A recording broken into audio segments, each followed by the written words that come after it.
and welcome to another episode of the Rolewise podcast, your show where we talk about things related to tabletop RPGs. Those that have been following the channel for a little bit know that we've been doing a lot with DC20 lately because the game is in its alpha as well as Kickstarter and everything like that. We've been talking about the game, we've been playing the game, and we've been doing quite a bit with the game recently. It's been a lot of fun.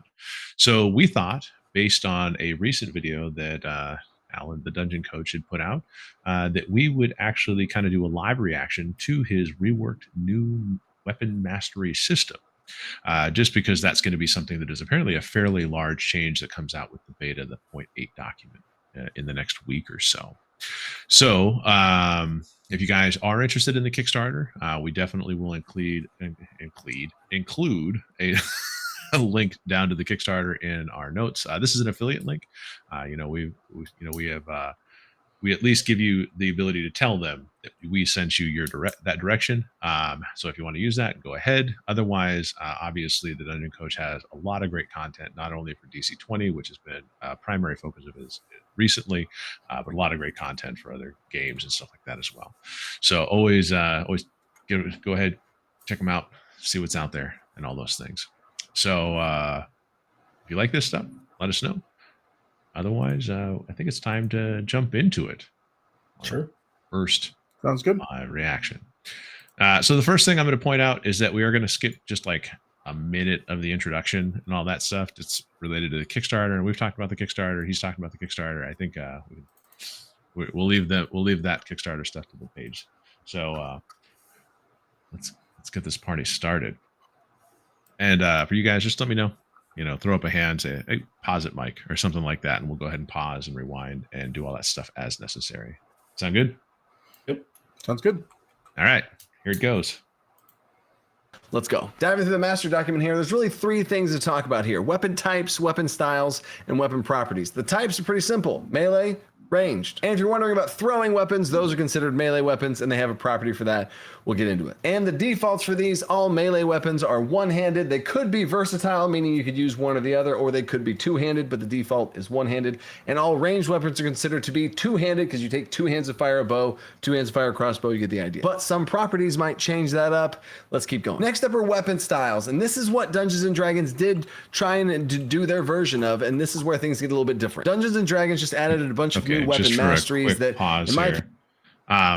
So just for a quick pause, I think we should probably comment that even though it says D&D versus DC20, if he talks about D&D rules for the new D&D 24 or whatever they're calling it at this point, we're not going to really react to the D&D specific rules. I think we don't share as much of an interest in the D&D type rules and all that stuff. So regardless of his explanation here, that's not going to be the focus of our content. We're going to go ahead and focus on the DC20 updates. So okay. Does that sound fair, guys? Yeah, unless you guys really want to talk about D&D and give Brent hives. No, I don't want to talk about D&D at all, actually. Okay. So fair enough.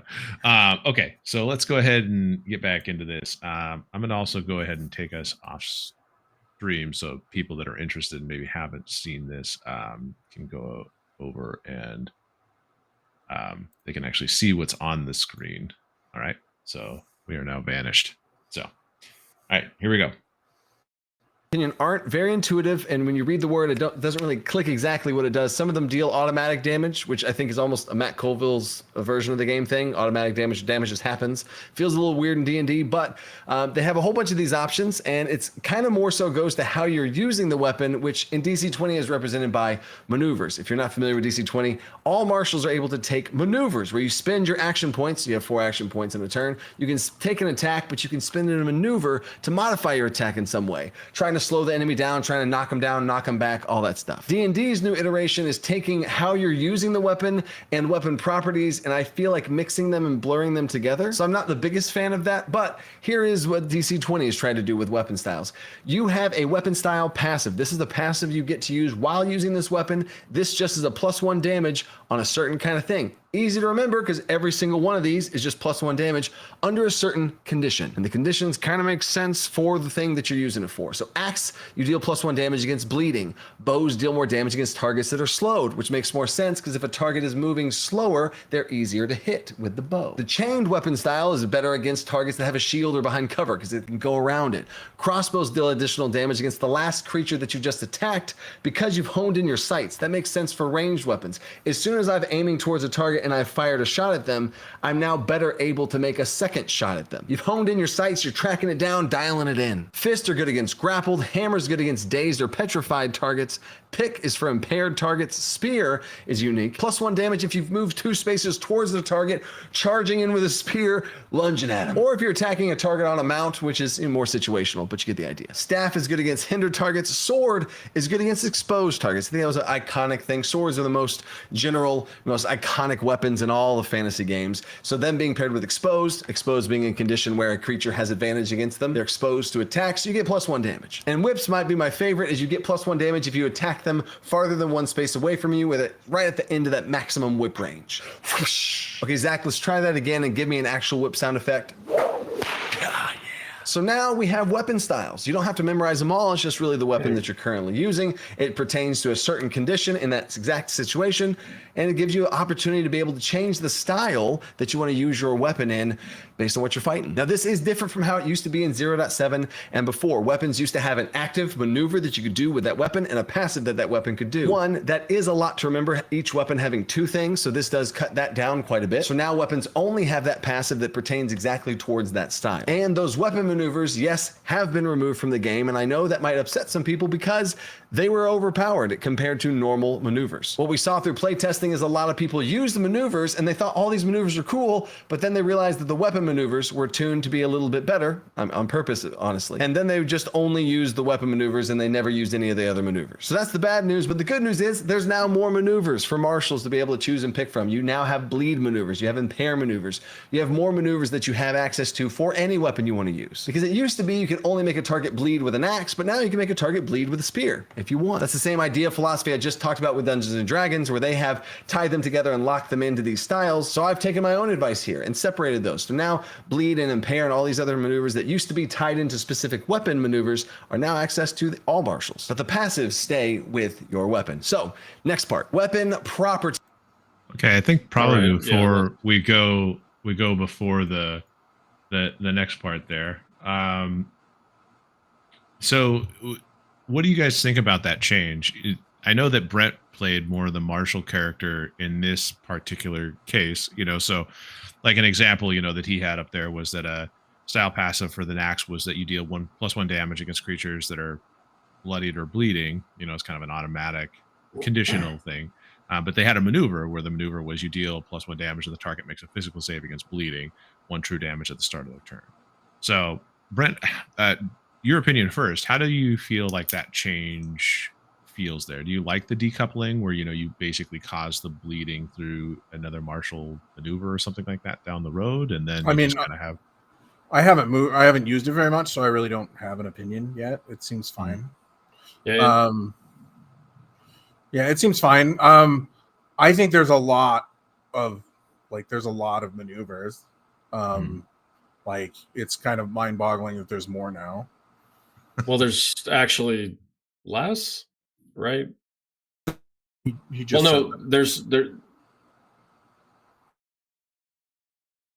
there's more martial maneuvers, but all of the weapon maneuvers are gone. Right. It's martial maneuvers that I'm talking about. There's a lot of martial. Right. Right. But what he was saying is that the weapon maneuvers were overpowered and people weren't actually using the martial maneuvers.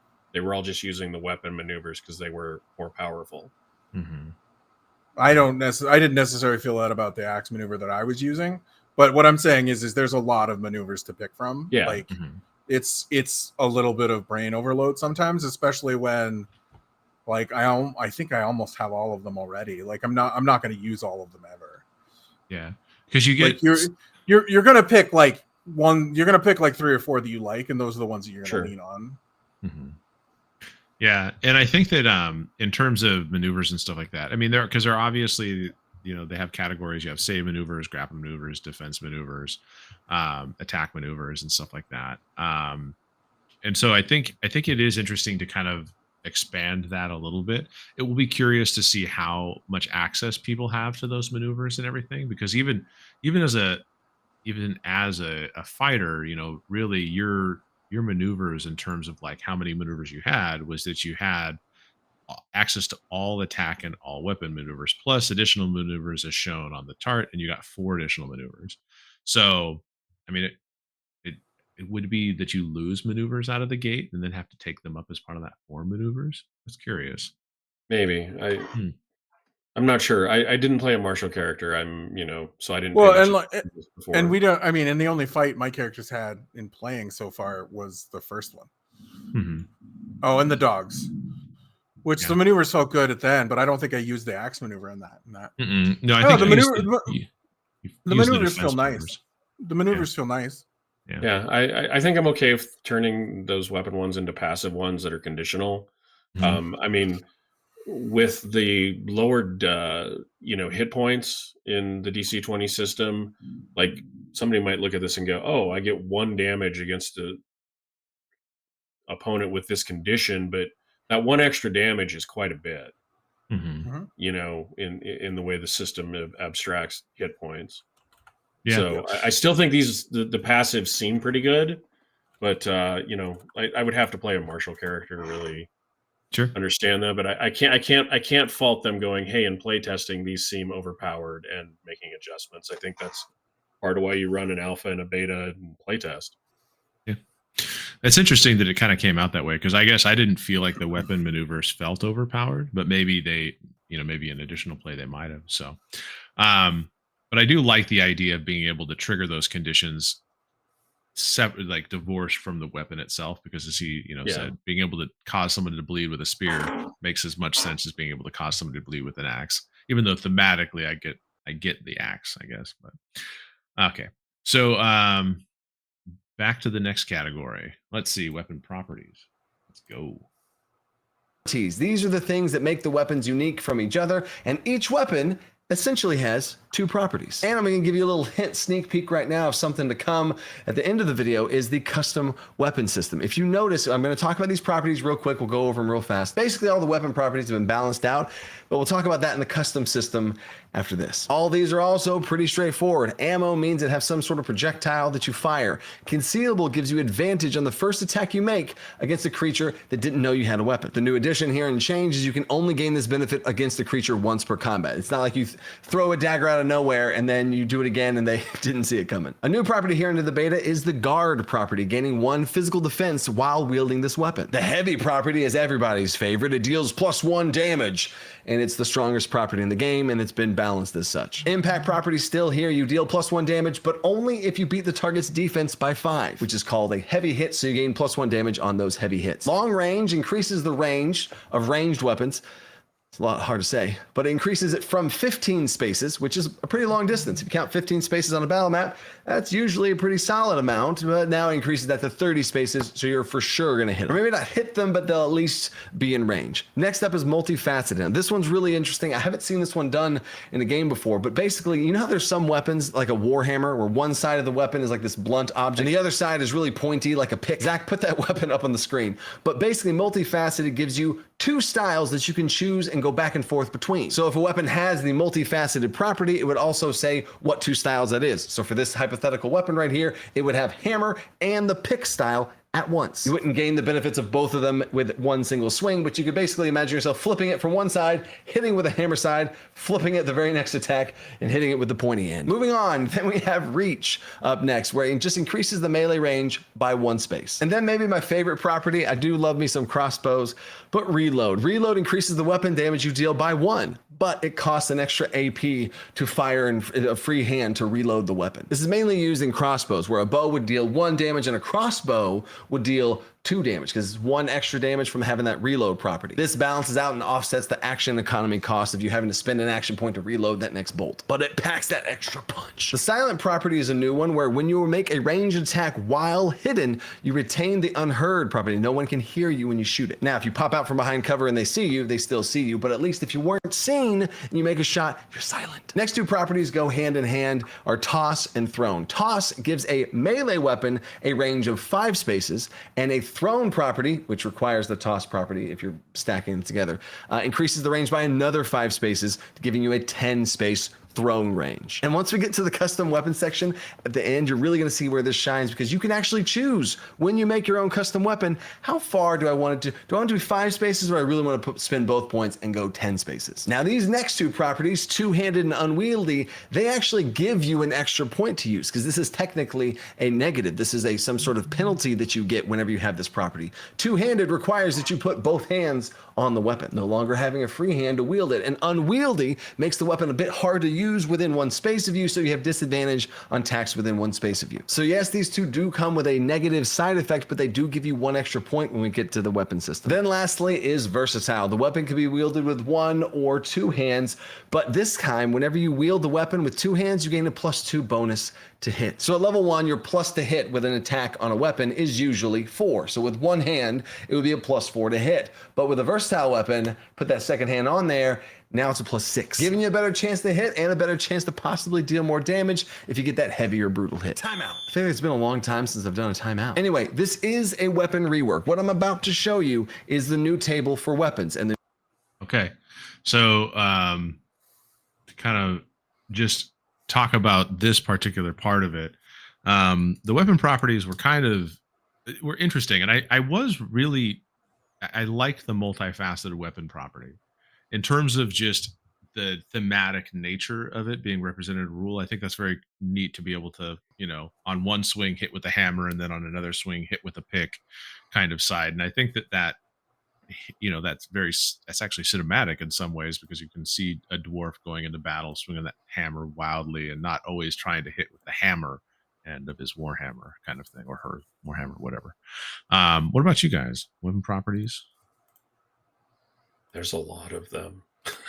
like that's a lot to keep track of. And I get you're not going to be using all of those weapons, right? Mm-hmm. You're probably going to have 2, maybe 3 weapons, right? And so you'll know what they are.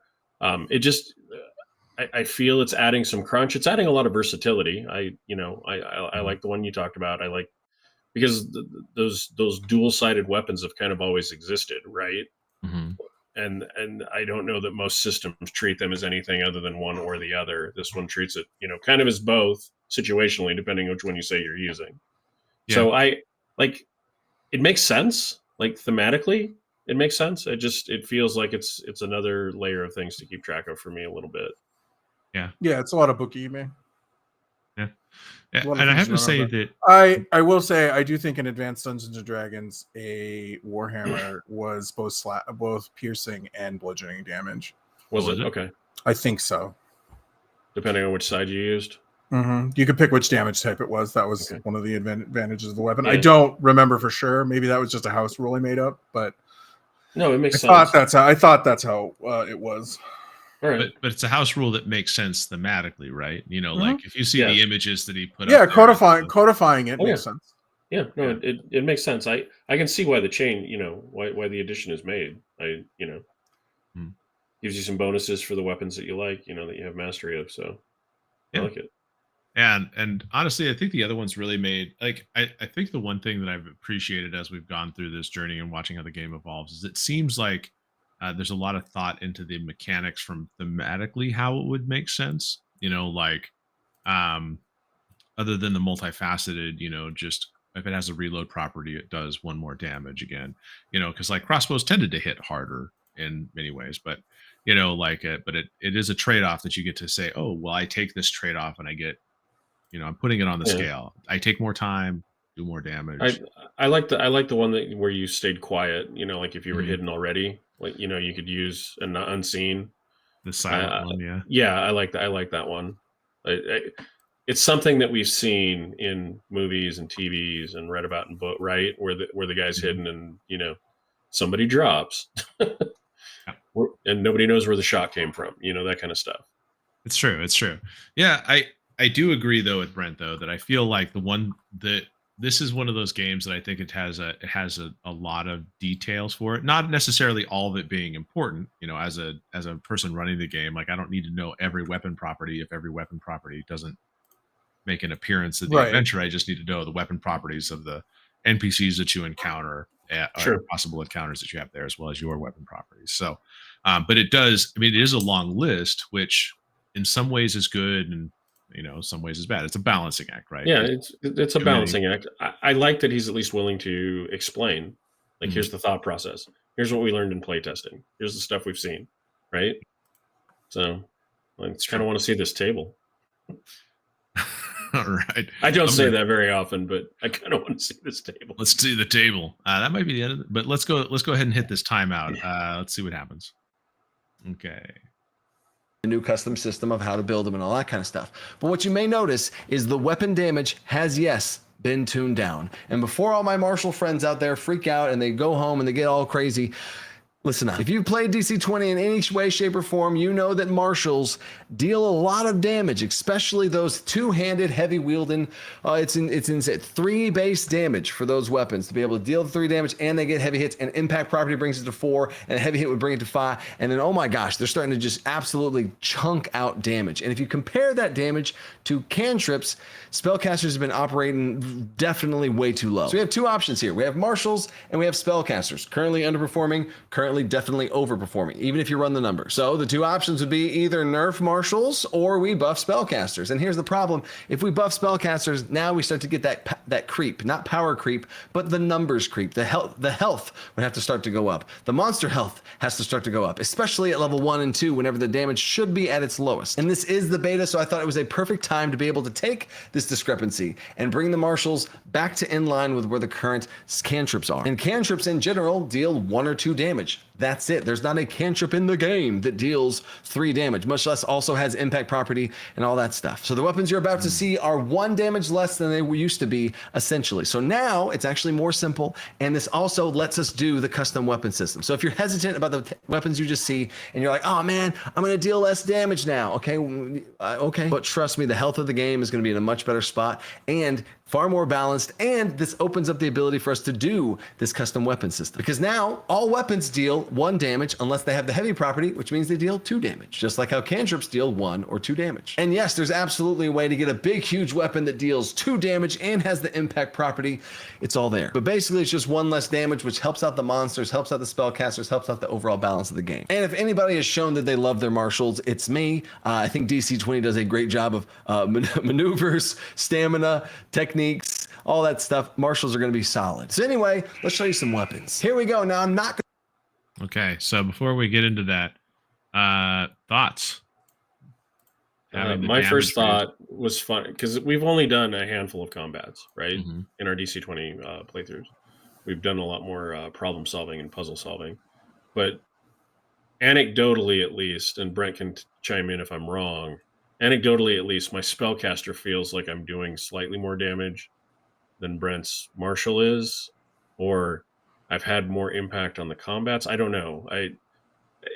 It feels reversed from what he said. What do you think, Brent? Is that lightning bolt you've been using? Is that a cantrip or is that a spell? No, that's not a cantrip. That's have you used what that is a cantrip. No, I have used the cantrip. Yeah. That spell being able to hit multiple targets is a big deal. Yes, and that is not, and that's not something that. Do I have a cleave ability? Did you have a cleave? That is a good question. I thought you did in the attack maneuvers. There was a extend attack, power attack, and sweep attack. That's the one. So sweep attack is where you choose 1 additional target within 1 space of the original target.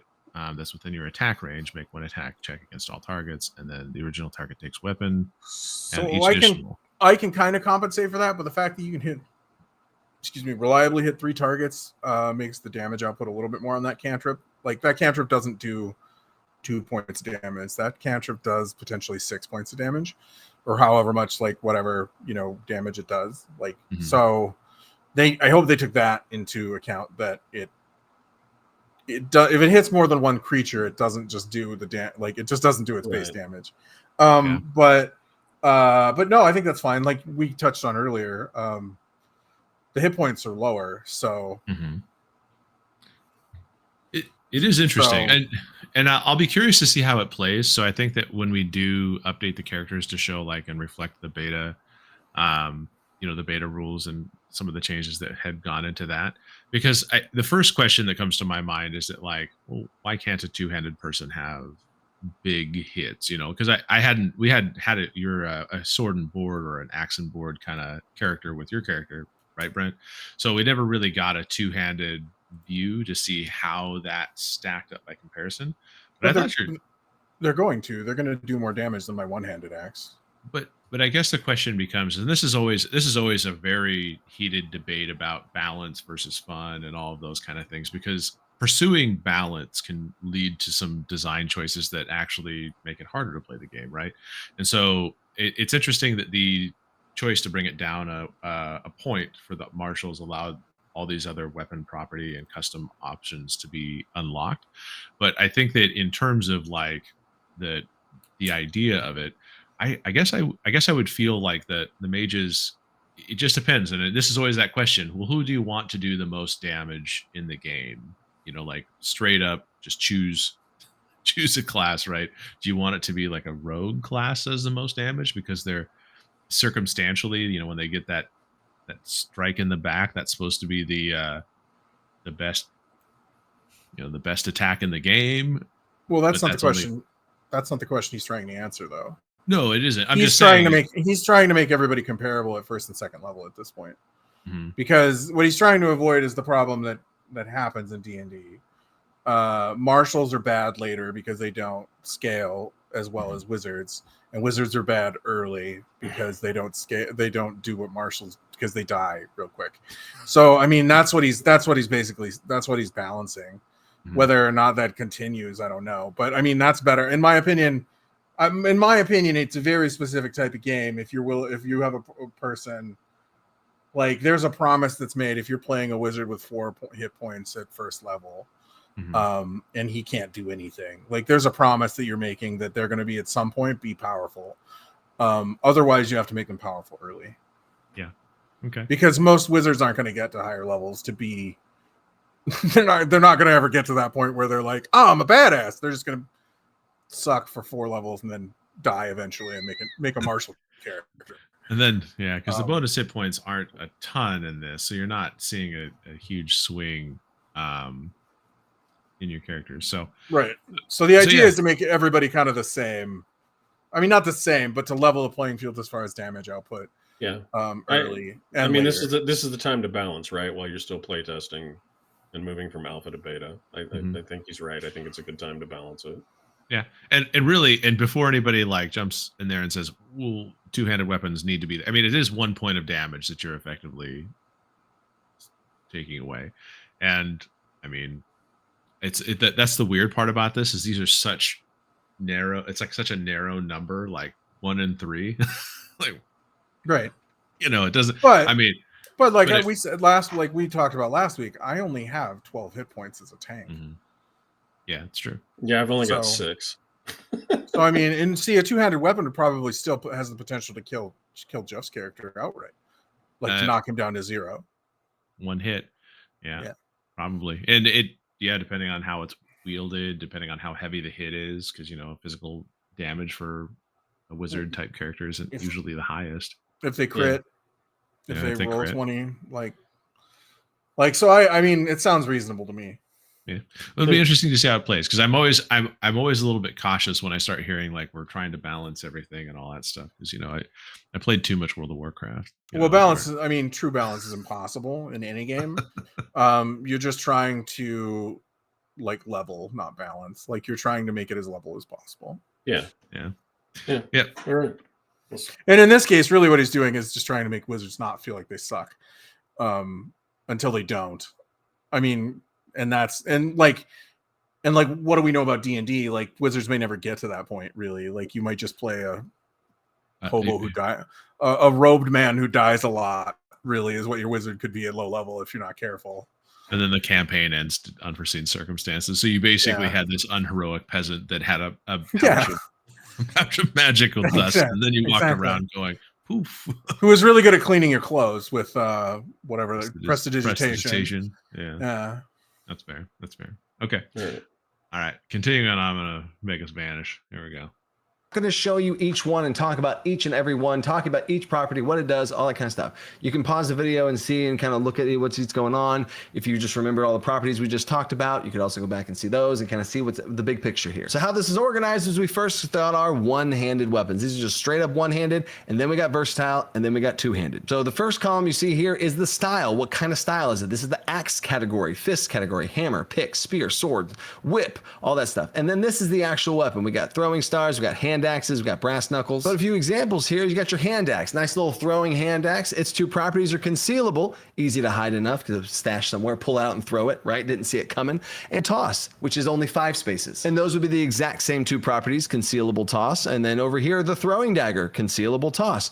Well, it's the same weapon. What's the difference? Actually, this is the axe passive for the hand axe, throwing star, sickle, all that stuff. And then down here for the throwing dagger, it's the sword property, which are very different passives. And then if you still want to toss something, but give it the impact property, so it hits a little bit harder just in case you roll high, you got the light hammer. And if you really want to throw something farther than just 5 spaces, instead of just toss, and you want to upgrade that to throw, which is 10 spaces, there's your javelin. And then we got our whip down here with reach and impact. And remember that multifaceted thing we talked about earlier? A rapier is a perfect example of this. Multifaceted means it has 2 weapon styles, being sword and spear. Sword being all the little slashes you can do with it, and rapier, the spear part being all the thrusts. And overall, if you didn't tell, I should have mentioned this, the damage property, they all deal 1 damage. Now overall, I do think already this is a big improvement from the weapon system of the previous 0.7 and all of the before, because basically the old weapon system, and I'll have Zach do a big scroll through of it right now, is basically you had 5 weapons for every single weapon style, some of them being really, they kind of were forced into these categories,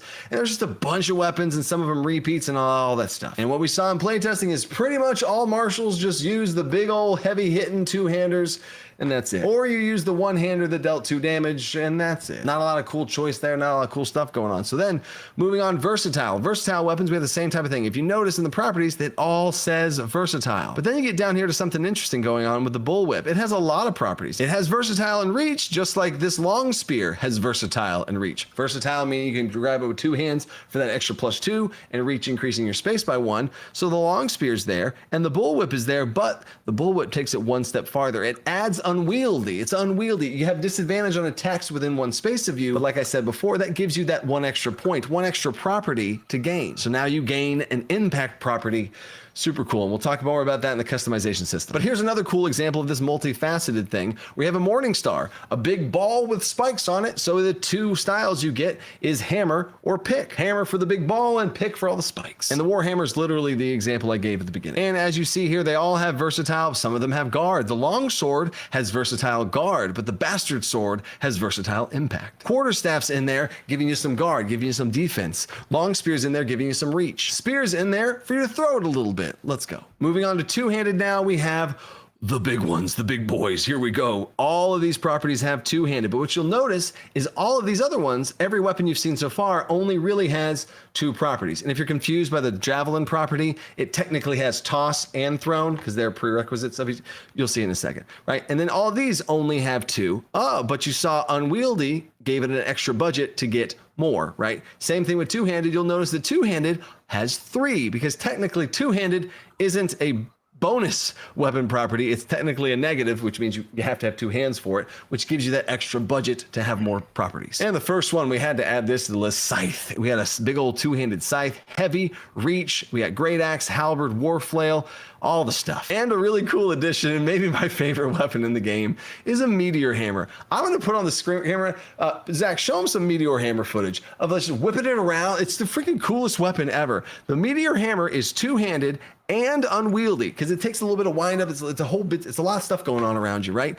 And then it's also multifaceted, being you can do chain or hammer properties. It has reach and heavy, bringing it up to 2 damage. And speaking of 2 damage, if you haven't noticed, there's a lot of these weapons that have the heavy property, which is why the damage of all these goes up to 2. And if you notice about the versatile weapons up here, all of these were also +1 damage. Now, again, versatile property, it giving that +2, that does help out, as does impact, but you get the idea. So with this 2 now, heavy, you can only have the heavy weapon property on a 2-hander, which in general makes sense. And also for some of y'all looking out here, oh, but if it has an extra, heavy counts as 2 properties in 1. It's the budget cost of 2. You'll see that in the custom system here in a second. But if you look here down at the long pole over here, the staff category, it only deals 1 damage. But why is that?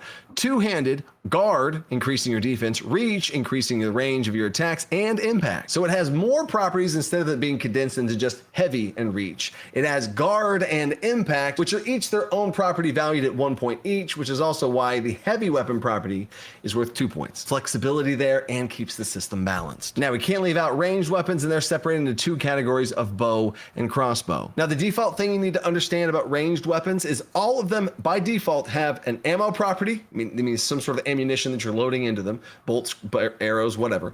They are 2-handed by nature, and they are also unwieldy. Now, there are ways that you can remove the unwieldy and remove the 2-handed property, which you'll see here in a second, and you'll see in the custom system. But here's the weapons. You have a sling, and then you have your 3 bows. Short bow, long bow, great bow. They all deal 1 damage, except the great bow, which deals 2, because it has that heavy property we talked about. But you have some dynamic choice between each of these options. If you want to be silent, sneaky, and not have disadvantage, not have unwieldy. If you notice, both the long bow and the great bow have unwieldy. If you want to be a little bit more quick moving around, silent also, pick the short bow. 1 damage, but if you want to get okay.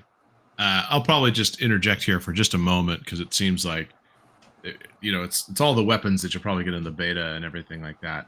I do have to say the way it's organized right here is a little bit hard for me to follow. You're a sword, but no, you're a great sword. You're a sword, you're a glaive, you're a bow, you're a sling. I think I just need to kind of spend some time and read how it all puts together because the property is what it gets in the first category and the actual weapon is what it gets in the second category. Is that correct? Well, I think the group is the first category and the properties are in the last category because the properties are what the weapon does. The group is for the weird one like glaive, it's a blade on the end of a stick, so it's a sword with a long handle, which is why it has 2-handed, heavy, and reach. What I'm saying, the sword that's how you get that property in the beginning that tells you that you do +1 against some condition, right? Yeah, exactly. Yes. But I don't think that's in order to not be confused at some point, that's not the property. I don't remember what he called that. Yeah, that was the passive. That was the passive. Yeah, the weapon style. The type. Yeah, the type, and then the weapon name, and then the property. Okay, so weapon style, name, and then properties. Okay. Yeah, because the properties are what you're going to be purchasing and stuff. What I think is weird is how is a short bow any quieter than a sling? Well, okay, that's a good question. I was expecting you to say longbow, and I was like, well, that's it. Well, that too. But I mean, a sling should have I think in my opinion, and that this doesn't matter, really. But this is just me being, I guess, semantic. You should probably a short bow probably shouldn't have silent. A sling probably should, and all the bows shouldn't, in my opinion, because a sling, if you hit a guy in the head with a rock, no one's going to be looking for the rock. Whereas if somebody gets hit in the face with an arrow, they're going to know it was an arrow. Well, but I mean, it's what you do before you release the sling bolt. You really have to throw a good ki shout in there. I don't know. You gotta whip it around your head 4 or 5 times to generate the momentum. Get that large thump thump thump thump thump helicopter sound as you're. Not really. I mean, if you ever seen anybody use a sling, that's really not what happens. I know that's what's depicted in shows a lot, but that's not really. I'm just trying to provide. I think it's fine, but it's just funny that a short bow is silent, whereas the other bow. Maybe in the custom system you can give up impact to take silent. Oh, I'm sure you can modify it. Like I said, I'm being nitpicky, more for comedic value than anything. But it was just interesting to me. Holy crap! There's a blowgun under crossbow. Let's go. Let's go. I can't see because our faces are in the way. But does that have silent? It's got concealed. It's got concealed. It's got reload ammo and two-handed. It looks like. I don't know. We'll have to continue. I'm sure he'll. I would make an argument that a blowgun should be silent too. But anyways, moving on. Okay. It wants everything to be silent. Well, I mean, I'm just saying you're less likely to notice a blowgun needle than an arrow sticking out of a guy's face too. Because blowgun needles are notoriously used by assassins and other silent folk. And right? It's not, and it's definitely not loud. Yeah. So, anyways, go ahead. All right. Extra range. You want to be long ranged, have some impact. You still do have the unwieldy property on there, but you got long range and impact. There you go. Pick the longbow. And then with a great bow, yeah, you deal 2 damage. You don't have any other properties. You're still unwieldy. You don't have quite as long a range, but it's 2 damage. You got options and you got choices and they all matter. And it's like, ooh, what weapon do I want? I'm going to pick this one for now. I could change my style, switch to longbow. Let's do it. Or if you really want to switch your style, try a crossbow. I freaking love crossbows in DC20. Blowgun being one example. I know a blowgun is not a crossbow, but it has the crossbow style. Keep in mind, the bow style is +1 damage on slowed targets. The crossbow style is +1 damage against targets that you've attacked. So even that alone is already a playstyle thing. But another cool thing with crossbows is the reload property, which adds an extra damage. Now, if you notice, oh wait, hold up, blowgun does not supposed to have the reload property. It could have the reload property, and if it did, I'm going to show y'all some dynamic stuff right now. If it did have the reload property, it would deal 2 damage, because like we talked about, reload property, you have to spend an action point to reload, but it increases the weapon's damage by 1. But if I were to remove the reload property, that brings us back down to 1 damage. A lot easier to reload a blowgun. You get the idea. But it's a choice like we just talked about. But now for crossbows that do have the reload property, that's what brings this damage up to 2. And if you notice, it doesn't have unwieldy and it doesn't have two-handed because it's a hand crossbow. And those 2 points we talked about spending have been spent to remove the unwieldy and remove the two-handed properties, making you real versatile, real movable. Let's go. Light crossbow, though, doesn't go that route. It does take out the unwieldy, but you also gain impact, making the light crossbow hit a little bit harder. And if you want to hit even harder, here's the two-handed unwieldy, so you got both of those negative properties. Obviously you have ammo. Reload brings the damage up by 1, and heavy brings the damage up by another 1, taking you that 1 damage up to 2, up to 3 damage. Heavy crossbow, watch out. And a special shout out for the special weapons in DC20, bolas, nets, and boomerang. Yes, that's right. Just a quick pause there. In terms of like, so just to take a look at crossbows again, and what was giving you the extra damage to get the heavy crossbow up to 3? The two-handed and the ammo? Reload, yeah, the reload and reload and heavy. There's heavy. Or reload and heavy, that's it. Reload and heavy, yeah, that's it. But the two-handed, was that what was giving him the two-handed's negative? Two-handed is what lets you get extra properties. Right. What I hope they make clear somewhere in this weapons list is that the properties are calculated into the base damage. Yeah. Because what I would assume is that it does 3 damage base, and then you add 1 for unwieldy and you add 1 for heavy.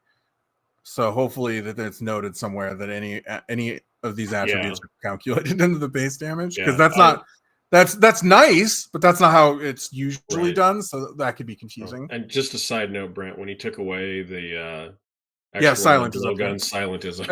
I see it. Yeah, I saw it. I was like, Brent will be so happy. But yeah, I mean that makes sense. I mean it makes sense. Like it's nice that it's calculated in the base damage. I just hope it's clear somewhere, because you can actually capture guys if you have bolas or a net. It's true, but not boomerangs. It's not a big enough boomerang. I was just curious, because I think for me, like, you know, your point about that, Brand, about just seeing the damage there, you know, you might have the base damage, because I think in other games they do base damage, then the properties afterwards, because I think we saw that in Fallout 2D20, where you had your damage and then you started applying like your abilities, exactly. Yeah. That's nice, but like I hope it's clear, because like usually they say the base damage is this, and then these additional properties do a thing. Like D&D is that way too. I think after the 12th combat, when you're wiping out everything with one shot with your heavy crossbow, your DM may actually go back and read the rulebook. Well, I could just that's what I'm saying is I can see a lot of people getting that wrong up front.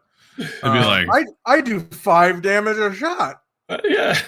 I hit, so it's 5 damage, and I hit hard because it's got impact, so it's 6 damage, and I hit. Well, it would be 3. I hit, so I get 3, and then I get 1 for it being heavy, and then 1 for the reload property. So that's 5 damage, and then I roll 5, and then I roll brutal. Yeah, and then I roll brutal. Yeah. So now I'm at 7 damage, and because everything's dying. Heavy crossbow. The heavy crossbow life. Let's go. Yeah. Anybody heard of the heavy crossbow meta? Yeah. See, I think what's good about this is it's a little peek under the hood at how this stuff works. That's what it's giving you. It's just a lot of games don't do that, so it needs to be clear that that's what's happening. Because, like I said, a lot of games will just give you the base damage, and then they'll be like, these properties add these things. No, we'll have to see how it's written. I agree. Yeah, you're right. But honestly, I do appreciate having the final number there if the properties do a certain thing, because I do remember in Fallout 2D20 it was easy to miss certain weapon properties because you had to like flip, back and forth and all that stuff. Yeah, that's a good thing, and it's a good thing that they did based on like other books not doing that, because it's pretty crappy when you're not sure like how much your stuff. Yeah, when you realize you've been missing 2 or 3 damage every time you attack because you didn't realize that it wasn't included. It's not calculated in the base damage. Yeah. No, it's a great point. Yeah. Okay, starting to back up. They are in the game. They're all taken care of. There's a capture property and a returning property, which you can imagine what those do in general. But yes, the Bola and Net deal 0 damage. But 0 damage in DC20 actually is still possible because you can make an attack for 0 damage. But if you get a heavy hit, what does a heavy hit do in DC20? Adds 1 damage. So yes, we are currently playtesting this concept. Unarmed strikes and weapons like this that aren't really weapons deal 0 damage. Like a shield deals 0 damage, but that still works in DC20. And I still think it will be fine because on a heavy hit, brutal hit, etc., it still deals damage. Is it going to feel weird if you hit, but you don't get a heavy hit, so then you hit for 0 damage? Is that going to feel weird? I don't personally think so, because I think you just punch somebody in their armor, and you hit them, but it didn't really do much damage. Now, in the case of these weapons that deal 0 damage, the capture property does make them grappled and other things like that, so that's a whole other thing. But now for what you've all been waiting for, customized weapons. Timeout. Man, I went from not doing timeouts to doing 2-in-1 video. I'm gonna get a red flag or something. Anyway, I get so legitimately excited to share these updates with you guys because DC20, unlike some other games that we've been talking about right here, is still in the beta. I'm listening to you guys' feedback, and there's now 16,000 of you guys. Leave a comment down below, join us on Discord. I love seeing all the different people talk about all the different game stuff, especially when you play it. I really want you to try these things out, see how they feel at the table, because I'm pretty sure the people that are gonna love the weapon system changes the most are gonna be the people that have played the most to see that, yeah, marshals really did need a little bit. Oh, yeah. But if you haven't already, check out the Kickstarter. This is the time where you're getting the absolute most and biggest value for everything. Yes, things will be available. You'll be able to buy the book afterwards and be able to get the PDF after the Kickstarter's done, but they're going to cost more and not come with all the free stuff that y'all have unlocked from all the stretch goals. Y'all have unlocked 3 free PDFs that you're getting: a Convert 5e conversion guide to convert 5th edition over to DC20. You're getting an entire monster starter pack that comes with a ton of monsters and how to make them and how to tweak them. And there's a completely free one-shot adventure that's going to be released out live to everyone for free in just a few days. So check it out. And if you want to see the whole rules, they are available for free on the Kickstarter. Just go to the Kickstarter, scroll down. I'll have Zach put it on the screen. You'll see the big button, download the rules. There you go. It is the 0.7 version of the game, but that version of the game is available completely for free. And the 0.8 goes out to all Kickstarter backers as soon as the Kickstarter closes, which is in like a week at this point. Here we go. I definitely have to say thank you, Zach, for being a good editor. It was a lot of good. Zach's working overtime. Yeah, gold star for Zach, honestly, especially Media Hammer. Yeah, and at the time of watching this video, it's 4 days. There's 4 days left on the Kickstarter. Yeah, in case anybody's made it this far. So, all right, here you go. Back to the custom weapon system now. It couldn't be any easier. Y'all have seen the whole system. You understand generally how things work. And I've talked to you about these whole 2-weapon property concept. But here you go. And if you've watched this far in the video, I have a secret little surprise for y'all. I have a resource that I'm going to show you guys that you actually have you can make your own weapons. I'm going to use it here in this video. I'm also going to link it down below. And you all now have unlocked that for staying this long in the video. I appreciate you guys. So check it out. There are 3 steps to this custom weapon system. Step 1, pick your weapon type. Do you want to make a melee weapon or a ranged weapon? Awesome. And if you were watching this video and you're like, wait, where's a trident? Oh no, I want to do a trident. Where's a scimitar? Or if you saw a weapon and you're like, oh, I don't think that should have the concealable property. I want to have impact. Well, sit back because you're about to be able to do anything you want. So anyway, pick a weapon type. Melee weapon, ranged weapon, you get the idea. Melee weapons are 1 space, ranged weapons are 15 spaces, but they automatically come with the ammo, 2-handed, and unwieldy properties. Remember that. That's step 1. Moving on to step 2, pick your weapon style. They're all here. We just talked about them. Here they are. This also has the damage type that the weapon deals, slashing for axes, piercing for bows, bludgeoning, you get the idea. And fist weapons, by the way, can deal bludgeoning, piercing, or slashing, depending on how, you kind of spikes or little blades or whatever you want to put on that fist weapon. So pick your weapon style, move on to step 3. Step 3 is where the fun kicks in. Is weapon properties. When you pick a melee or ranged weapon during character creation, you can do this during character creation, or you can ask a blacksmith to add these properties to weapons, which I think that's going to be super cool too. Like, can I go? You can go to a blacksmith and you actually can have the blacksmith role play this system technically too. Oh, I want it to be this. I want it to be that. Oh, yeah, I'm going to gotcha. Anyway, you get 2 weapon properties when you're building your own weapon, and you can't grant the weapon the same property more than once. And this tip says that ranged weapons already come with 2-handed and unwieldy. That's part of the package deal that they come with. And on top of that, you have 2 points. So either way, making a melee weapon or ranged weapon, you have 2 points. But what can you spend them on? The same properties we just talked about. And as you notice now, they're all relisted here. So the only difference here is you will see off to the left-hand side how many points this weapon property is worth. And spoiler alert, they're all worth 1, except for unwieldy and 2-handed, which we already talked about, and the heavy property. The heavy property is worth 2 points because +1 damage in this system, especially with the numbers scaled down, is powerful. And you'll also notice if you scroll down to the ranged weapon properties, again, these are just repeated, you can see the idea. The reload property costs 0 because the trade-off of spending an extra action point to reload, which increases the damage by 1, but you just spent an action point to reload, that kind of balances out. Actually, it mathematically exactly balances out, but you get the idea. So now how this works is if I'm building a melee weapon, I literally can sit here and be like, okay, all right, I have a 1-handed weapon. I want it to be let's do a trident. I want it to look like a trident. Okay, well, it's a trident and visually it looks like a trident. So that's gonna be a melee weapon. That's step 1 completed. Step 2, what a trident would that be? A spear. That's gonna be a spear. So we'll pick the spear weapon style. But now we get here, and this is the same conversation me and my team had when building the system, is what would a trident have? I'm asking you right now, pause this video, look at this list, build your trident. Because me and my team sure couldn't agree on what the trident should be. There's so many cool things about a trident. Okay, let's do it. I'm going to take us off screen, I guess. So this is actually, I'm not going to lie, this is really cool from a fantasy perspective, especially when one of the big moves in like D&D and everything like that is to allow you to create the character you feel you want to represent in the game world. I don't know. I've always found that like the weapons in D&D always found just kind of bland, blasé. I don't know. Did you guys ever feel that where you're just like, oh, I want kind of a cool stylistic weapon? Oh, well, I just take a scimitar and I say I have a scimitar and that's it. Or I've never felt as a DM or player, I've never felt like I couldn't build my own weapon. Fair. I guess is what I'm saying. This is interesting. It's interesting because it'll be well balanced within the scope of the game. But as I'm less enamored of this, just because like it's something that I've done. I mean, it's something that you can do in any game. It is. It's nice that it's codified. It's nice that it's codified again. That's nice. But as far as that, yeah, I mean, and a lot of weapons, frankly, like you can just reskin them. Like a trident is a spear. Like it has 3 heads. It's just a spear. Okay. So how would you make your trident in this particular game? I would go to the entry for spear and say it's a spear. That's what I would say, and I wouldn't make a custom one. You wouldn't make a custom one? Oh man, no. You're no fun. No, I think the trident a lot of times can be a spear, but like Maybe I've seen too many gladiator movies, you know, where there was always like a Thracian, I think, where they had a trident and a net, you know, and it operated just a little bit different than it functions just like a spear, and it functions exactly like a spear and a shield. Piscatorial gladiators, that's what they did, is they used the net as a defensive shield weapon, and they used the trident as a spear. Okay.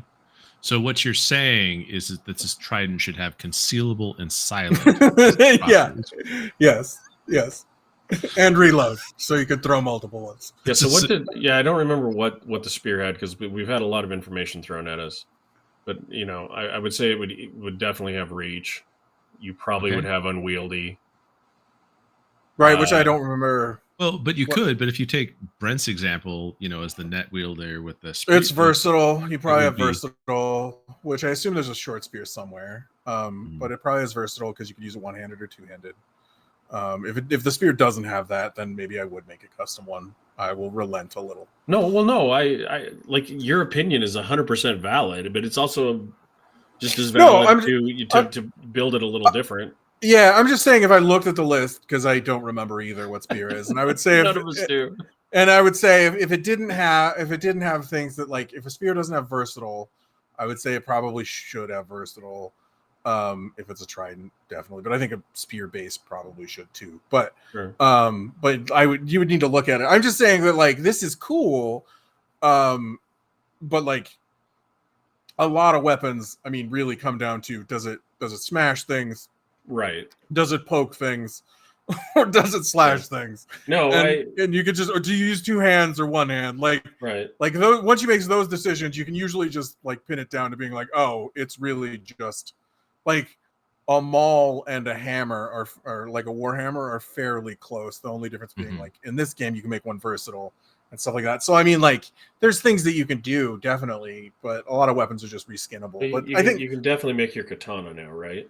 Right. And I think this is cool in that you could like ignore the point system and make a magical weapon pretty easy. Like you could give your throwing hammers returning, like just based on the regular on the weapon system, which is kind of cool. Yeah, that's kind of neat.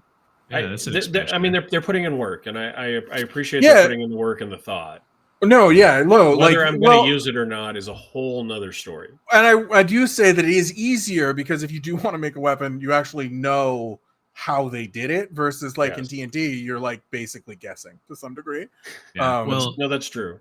And you have to like you have to have that permissive structure with the DM to be able to say, well, I want the damage of this weapon to apply to this because I feel like they're similar and stuff, but this is the style that I want to go through. And then you run into the DM who's just like, I don't know if I agree with that assessment. I wouldn't play with NTM. That's what I'm saying. Brett just like crumples up the paper and goes, I mean, like, no thanks. If I'm like, I have a giant spear and I wanted it to be like, I wanted to act like an axe, and the GM said no, I would be like, all right, I'm probably not playing in this game, because the simple fact is like it doesn't mechanically change anything.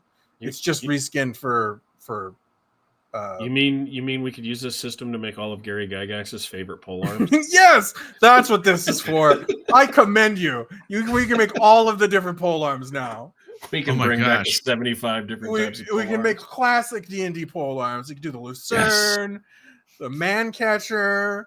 Hey, if I have a 10-foot pole arm, do I need to carry a 10-foot pole as well? No. Or will it count? That's versatile in every sense. Utility and combat, right?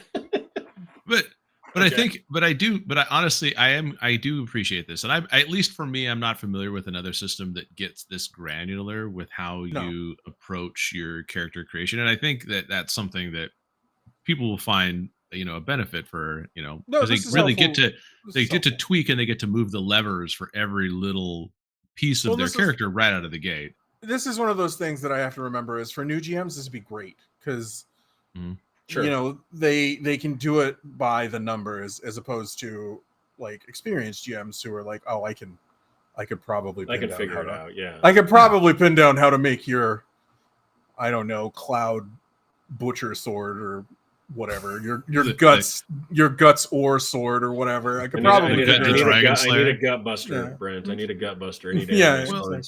The one thing that's interesting though is I guess I didn't see this at any point in there is there are no firearms in this list. So no blunderbuss, no arquebus, or anything like that. And there's no exploding disadvantage either. So you didn't plan for him very well. Yeah, I'm kidding. That's a joke. I think the thing that I like is if you want to use it, like you said, you have the thought process and the understanding of how the system works to build your own weapons. And if you don't want to, if you just want to go, I just want a default weapon, then great. You don't ever have to engage with this part of the game. Yeah, but it does allow you. But like I said, I think it's interesting that it allows you to kind of create that. Like you want the Aquaman large, unwieldy two-handed trident, or do you want the gladiatorial kind of hand versatile trident and all that stuff? Just little touches like that, I think, are a good component to have, even if you don't really engage with the system. So, all right. So again, Brent's final answer is concealable silent trident. Jeff, your final answer was probably like unwieldy reach, maybe toss. I don't know if I want full thrown on a trident. I just don't see them being as aerodynamic as a spear. Even you know what I mean? Even if they're similar. Yeah. Yeah, but I think you could get away with versatile. Maybe some guard. I might want guard on my trident, right? It's good too. The 3 time, especially if I'm using it one handed. I don't know.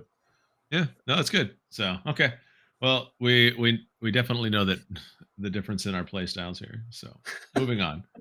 How do you want to express your trident for your character? So if you haven't paused the video to do your own and see if me and you are synced up, pause now. Okay, here we go.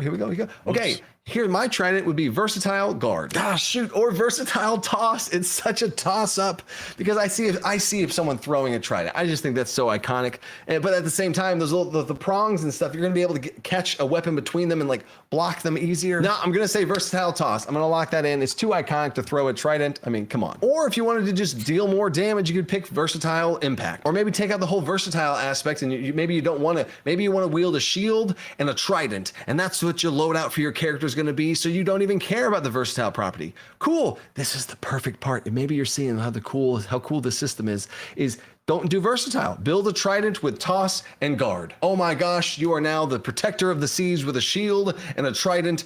Let's go. But what about that resource I was talking to you guys about?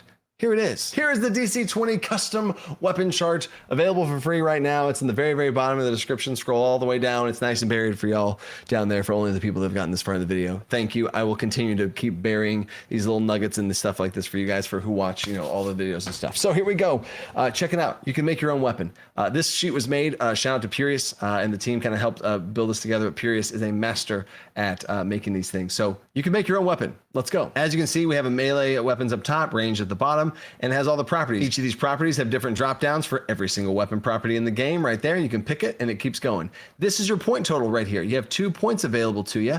What weapon you want to build? And for melee weapons, it works interestingly because melee weapons, like we've talked about, do not come automatically with unwieldy or two-handed. And if you make a melee weapon, a two-handed weapon, it gains now 3 points because it gives you another property for taking on that negative trait. But unwieldy, if you want to be crazy and close, it's just harder to hit with. Yeah, sure, take that too. Now you got a 4-point budget to spend, but your weapon requires 2 hands and it's unwieldy. You get the idea. So I'm going to take these off for now, and also showcasing ranged weapon, because ranged weapons, if you remember, come automatically with unwieldy and two-handed. So this here is making you remove the property that it's forced to have. You're forced to use 2 hands. It automatically is unwieldy. And if you want to spend points to remove them, you can remove them. And now you can just have a ranged weapon that's not unwieldy and two-handed. Super simple. That's also the idea and the design of this system is, look at this. It is unwieldy two-handed, automatically comes with it, automatically does not come with it, gaining points, you get the idea. Hopefully you see the big picture here, right? So these are all the properties you want to build. So you know what? Let's build that trident. We're going to go here for the wait a second, y'all. With the trident, what if we make the trident two-handed? We get a big old trident. I'm excited now. That gives us more budget to accomplish this fantasy. Okay. So for the property, I got to give the thing guard, right? So that accomplishes the blocking and the blades of the trident. Okay, cool. So then I'm also going to add in toss for sure. So now I'm able to have guard and toss and 1 more point. You know what? I can't believe I didn't talk about this earlier. Reach. It's a trident. It has reach. So there we go. Reach. Boom. There it is. A big, giant trident that you can thrust, guard, toss, chunk it. Oh my gosh, it's so cool. Honestly, I wouldn't be surprised if we put this weapon just straight up in the game. That's so cool. And now for ranged weapons, let's say I want to go here and the heavy property. If I pick the heavy property, boom, I spent both of the 2 points. That's all I got. But don't forget, there is the reload property. And if you pick the reload property, it currently actually does take it to, we will have this fixed by the time this video goes live. And if not, we'll fix it, because the reload property, if you remember, is a cost of 0, which would bring the weapon damage up. And also another thing that I'm going to try and do for this is to have somewhere on this that shows the damage that this weapon would deal, so you don't have to manually do that, because technically ranged weapons, or all weapons, start off at 1 damage. This would bring, heavy would bring it up to 2 damage, and reload would bring it up to 3 damage. But I do want to have that somewhere auto-populate, maybe like right here or something. I'll talk to Purius. And also keep in mind this trident, this big, huge trident or whatever that we made with guard and toss and reach, this would deal 1 damage. And if I wanted it to deal 2 damage, I would have to sacrifice 2 of these, because if I try and throw in heavy right now, oh gosh, I'm at -2. Okay, sure. So I'm going to take the reach property off. And to take properties off, you just go down to none. And it automatically does that. And I'll take the toss off and we will have none. Okay, cool. So there we go. I hope you're excited as I am about this system. Let me know what you guys think. The Kickstarter is approaching the end of the Kickstarter, and we are approaching all of the different stretch goals. We have a 2 million stretch goal of 4 more ancestries that I'm going to be talking about as soon as we get close to hitting that thing. I think we're pretty much done, right? Yeah. That seemed like it was. I was just going to say, yeah, we've like, I don't want to not have a chance to talk about the Kickstarter, but we've heard about it at least once in the video. So yeah, and I think we can always do the obligatory plug too. You know, if you guys haven't checked out the Kickstarter, anybody that's watching this video, obviously go give it a check. You know, we have you know, appreciated the journey going on the journey with this. Some of us are backers. You know, we do love games, and so we try to make sure the community is healthy. I'm not going to say we're not the only ones out there, obviously, but we definitely do try to invest in the community because we love the hobby. So if you guys want to check it out, the link will be in the description down below. Yeah. So final thoughts. Honestly, I think these changes will probably be positive. You know, we have a few sessions into the game, but I didn't really feel like the amount of disparity between the marshals and the casters really appeared in what we had played. So if anything, I did feel the caster was a little bit more versatile and strong, simply because I feel caster strengths come in sometimes the utility, like that Misty Step thing is just crushing it, you know, like. Well, it's pretty situational though. We've managed to milk it for like as much all we can get out of it. Yeah, it's true, but you have had the opportunity to milk it, right? Whereas yes, that's true. You know. So it's a thing, but it'll be interesting to see how the new weapons kind of play out, because it sounds like you could still get potentially very powerful weapons depending on the kind of sacrifices you make up front in properties and stuff. Yeah. What do you guys think? One thing I wanted to correct is you're right. It is a Retiaris gladiator. I don't know where I got my stupid name that I said. Probably from some fantasy book. Jeff knows what I'm talking about. It's earlier in the video. Don't worry about it. No, it's okay. So I apologize, but you were correct. Final thoughts. I think it's good. I think the changes are good. I think marshals are fine. They have a lot they can do, more than any other D20 game that I've ever played. So yeah. Mm-hmm. Yeah, I mean, I think they're thoughtful, and I still appreciate the fact that the dungeon coach took the time to explain the thought process a little bit. I like that. Maybe it's not for everybody, but understanding that, you know, it's one thing to just say these changes were made and give a change log of the rules, and then everybody has to move on. But some explanation, I think, helps.